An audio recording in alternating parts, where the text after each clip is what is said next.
Yang ketiga puasa kafar. Puasa wajib nih, tapi jenisnya kafar. Ada yang tahu contohnya? Denda. Apa? Membayar denda. Membayar denda. Bayar denda contohnya apa? Suami istri hubungan intim siang hari Ramadan malam kemarin. Ya, itu kan kena dendanya berapa hari puasanya? 2 bulan. 2 bulan gitu. Jadi kalau ada di antara kita bayar puasa kafar setelah nisfu Sya'ban, boleh jalan terus. Oke, kita masuk pada yang lain. Kemudian hadirin, penentuan 1 Ramadan. Kalau dalam hadis Nabi-nya begini, idza ra'aitumuhu fasumu. Kalau kalian melihat bulan sabit maka berpuasalah. Wa idza ra'aitumuhu fa'aftiru. Kalau kalian melihat bulan depan, melihat bulan sabit lagi, fa'aftiru, maka berlebaranlah. Selesai puasa Ramadan. Fa in huma 'alaikum. Tetapi kalau kalian ditutupi awan, faqduru lahu, kayak sekarang nih. Ini tim sidang isbat Kementerian Agama nanti di seluruh Indonesia kan sudah tuh, dari Papua, Sulawesi, Surabaya, ya, kemudian Pangandaran, kemudian Cakung, ya di sini juga ada nih di gedung Jalan Tamrin, kemudian sampai di Lampung, Palembang, ada semua di Aceh. Sekarang udah canggih, tinggal saling beri kabar-kabar saja gitu. Kalau satu wilayah Indonesia Papua yang bedanya sekalipun 2 jam dengan Medan, gitu ya, udah semuanya kita negara kesatuan Indonesia puasa semuanya. Jadi kalau mendung kayak sekarang nih, ini susah untuk pakai melihat itu. Maka kata Rasul, fa'akmilul iddah salasin, sempurnakan bulan Ramadan bulan Sya'ban 30 hari. Jadi pakainya istiqmal, ya. Baik, sekarang kita bahas. Yang pertama, penentuan 1 Ramadan adalah ikut pemerintah. Ini sejak zaman Nabi Muhammad dan zaman Khalifah yang 4. Cara mainnya begini, ya. Apa?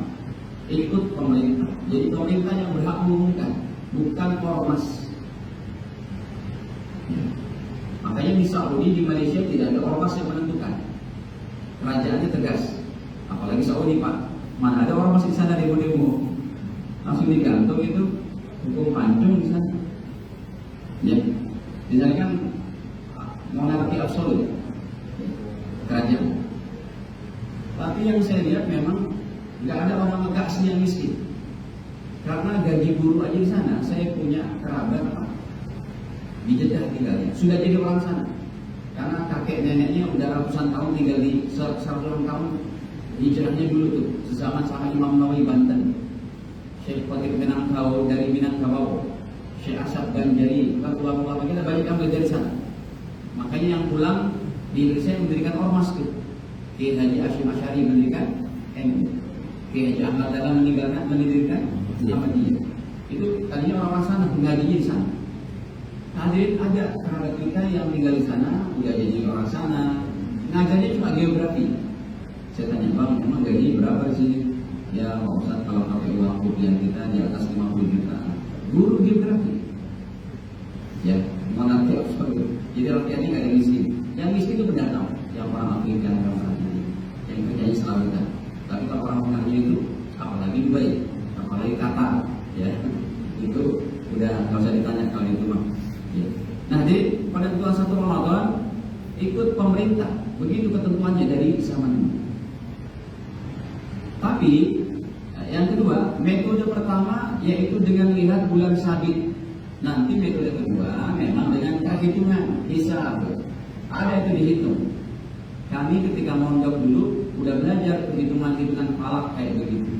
Matahari seperti ini, bulan seperti ini, ada semua caranya.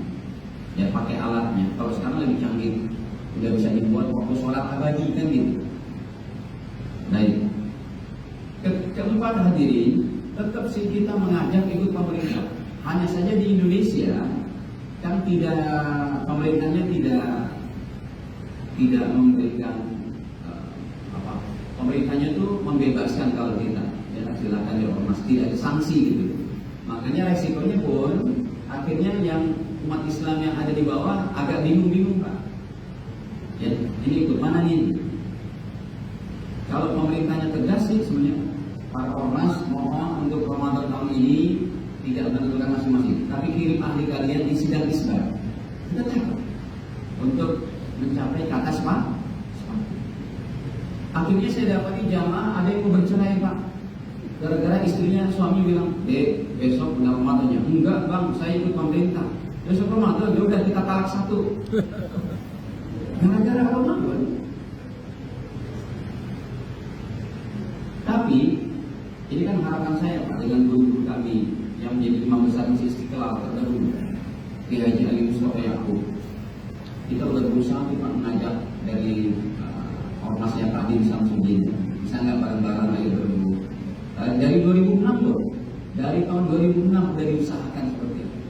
Tapi ternyata mereka merasa kami berhak untuk mengayomi warga kami Muhammadiyah.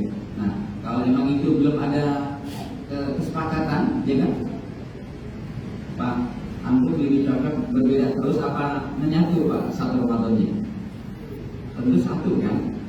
Nah ini harus ada bimbingan dari pemerintah.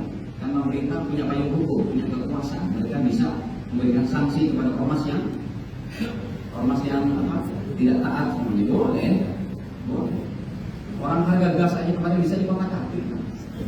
Ini masalah gas bisa sudah selesai. Akhirnya rakyat pada antri kan gitu. Pemerintah punya kuasa, nggak masalah. Nah, apalagi untuk agama, untuk masalah agama. Ya. Nah, tapi kalau memang belum bisa seperti itu hadirin, yang nomor 4-nya, bila tetap ada perbedaan penentuan satu Ramadan, saya katakan harus saling menghargai tetap. Selama kita belum bisa bersatu, karena memang harus ada keseriusan daripada ulama-ulama dan petinggi-petinggi pemerintahan, terutama yang berkomitmen tentang masalah ini. Dan itu penentuan satu Ramadan. Baik. Kemudian hadirin, masalah selanjutnya hadis niat puasa. Ini satu Pak. Kayaknya jawabannya daripada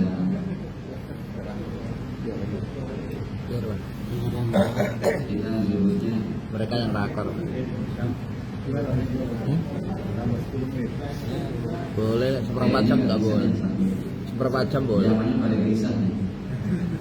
Ada yang rakor aja Pak Ustaz. Ada rakor Pak Ustaz. Ada yang rakor.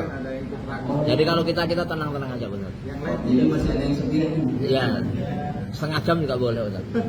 Baik, hadirin, niat puasa begini. Sekarang kita bahas niat puasa. Kalau dari Nabi SAW itu hadisnya, man lam yubayyitis siyam, siapa yang tidak niatkan puasa, ya, man lam yubayyitis siyam qabla al-fajri, siapa yang belum niatkan puasa dari malam hari sampai adzan subuh, sama sekali nggak ada niat puasa, nggak terbersit dalam hatinya, apalagi melafazkan. Jadi kalau orang udah melafazkan, hatinya itu ikut, gitu kan. Tapi kalau dia melafazkan enggak, hatinya pun enggak, minimal dalam hati ya. Kalau sejak maghrib sampai adzan subuh tidak pernah meniatkan puasa Ramadan, maka fala siyama lahu, tidak sah puasanya. Makanya kita bahas hadis ini. Yang pertama hadirin, waktu niat puasa pada malam hari, sejak malam hari, ya, waktu niat puasa sampai adzan subuh, itu hukumnya wajib. Yang kedua, siapa yang tidak niat pada malam hari, maka tidak sah puasanya. Dan siang harinya tetap harus menahan dari makan minum sebagai sanksi bagi dia kenapa lalai tidak niat. Tapi sekalipun dia tidak niat puasa dan tidak sah puasa siang harinya, tetap tidak boleh makan minum sebagai sanksi, dan wajib qada satu hari yang dia lupa setelah Ramadan. Yang ketiga, niat itu dalam hati. Yang keempat, niat sunnah dilafazkan. Tentunya lafaznya pakai yang biasa kita lafazkan, ya. Nawaitu shauma ghadin an adai. Ini langsung bahasa Latin Arabnya aja.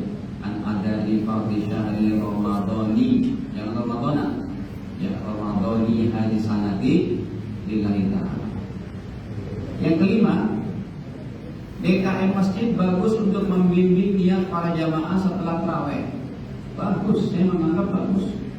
Setelah tarawih selesai witir ataupun sebelum sholat witir, Bapak Ibu kami ingatkan kepada jamaah, mari sama-sama kita niat untuk puasa esok hari.